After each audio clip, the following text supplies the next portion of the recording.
La Chine est l'un des principaux partenaires commerciaux du Royaume-Uni. L'année dernière, la vente de biens et de services a représenté environ 25 milliards de dollars et la valeur des marchandises importées par la Grande-Bretagne a été estimée à près du double de ce chiffre. Alors que le spectre du Brexit plane sur la Grande-Bretagne, la tournée chinoise de Theresa May vise à tabler sur ses atouts, d'après le géant mondial des services financiers UBS. C'est une porte ouverte, mais une relation basée sur le respect est primordiale, non? Et je pense que le respect mutuel est là et que Beijing est conscient des difficultés et des défis auxquels la Grande-Bretagne est confrontée. S'efforcer de conclure de nouveaux accords avec Beijing lors de sa première visite officielle en Chine, Theresa May pourrait recevoir un accueil chaleureux.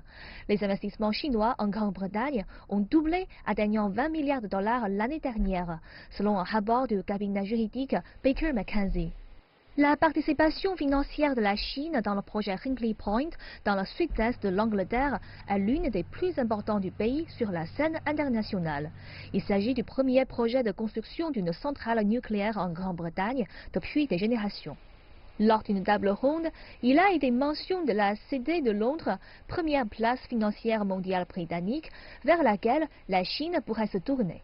D'éventuelles discussions seront prévues sur les canaux d'investissement transfrontaliers, par exemple la bourse de Shanghai impliquant la Grande-Bretagne.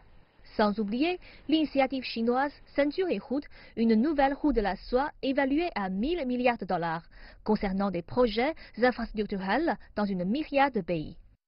Cocher les bonnes cases, se tenir à distance des questions d'ordre géopolitique, parce qu'elles sont les questions les plus sensibles, et je pense qu'il est très facile pour les deux côtés de parvenir à un accord.